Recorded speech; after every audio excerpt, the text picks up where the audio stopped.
एक क्वेश्चन जो मेरे पेशेंट्स अक्सर मुझसे पूछते हैं कि डॉक्टर साहिबा हम ब्रेस्ट इम्प्लांट्स रिमूव कराना चाहते हैं तो अब हमारी ब्रेस्ट का क्या साइज़ होगा। तो ये बहुत से फैक्टर्स पे डिपेंड करता है। Let's talk about all of these one by one. बहुत से लोग इम्प्लांट्स कराते हैं for a lot of different reasons and then later on for a lot of other reasons वो उसको रिमूव कराना चाह रहे होते हैं। तो जब आप ब्रेस्ट इम्प्लांट को रिमूव कराते हैं तो ऑटोमेटिकली ब्रेस्ट छोटी हो जाती है।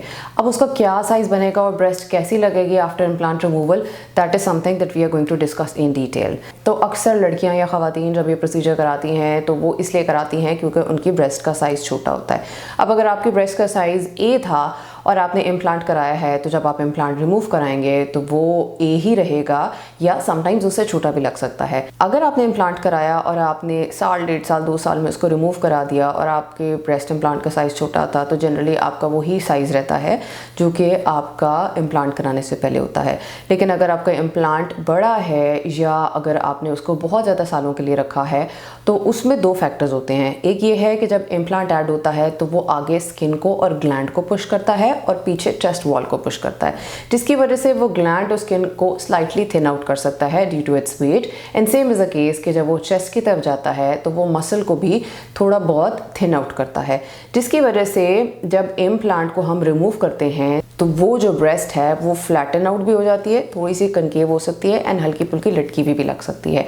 क्योंकि पहले वो जो स्किन थी वो पूरी ड्रेप हुई भी थी ओवर द इम्प्लांट। अब जब इम्प्लांट निकल गया तो वो थोड़ी फ्लैट हो जाती है एंड समटाइम्स अगर इम्प्लांट का वेट ज़्यादा था तो वो सैगी भी हो सकती है। इट्स नॉट नेसेसरी कि हर एक में सैगी हो, बट अगर सैगी हो गई है तो आप क्या करते हैं कि आप उसको लिफ्ट कर सकते हैं। अब जब हम उसको लिफ्ट करते हैं तो क्या है कि आगे की तरफ भी इम्प्लांट ने पुश किया हुआ था, पीछे की तरफ भी किया हुआ था, तो वो एक हॉलोनेस आई हुई थी।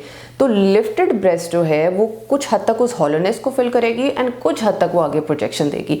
तो ऐसा हो सकता है कि अगर आपका पहले कप साइज बी था बिफोर गेटिंग एन इम्प्लांट तो अब वो देखने में कप साइज ए लगे, क्योंकि लिफ्टेड ब्रेस्ट देखने में छोटी लगती है। अगर आपका कप साइज सी था तो हो सकता है कि अब आपको कप साइज बी लगे। तो अगर तो आप इम्प्लांट रिमूव करा के एक नया इम्प्लांट नहीं कराते तो ये चीज़ें आ सकती हैं एंड आपको इसको फेस करना पड़ सकता है। अब अगर आप इम्प्लांट रिमूव भी कराना चाहते हैं और आप ऑगमेंटेशन भी चाहते हैं तो दूसरा ऑप्शन हो सकता है फैट ट्रांसफ़र। फैट ट्रांसफ़र एक मॉडरेट सा इंक्रीज दे सकता है जिसमें आपकी ब्रेस्ट के अंदर फैट को फिल कर दिया जाता है और उसके कुछ सेशंस चाहिए हो सकते हैं आपको।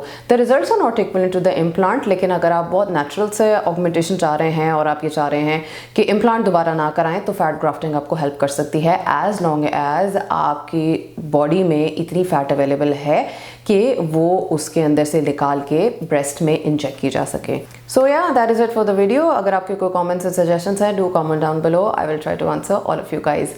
अल्लाह हाफिज़।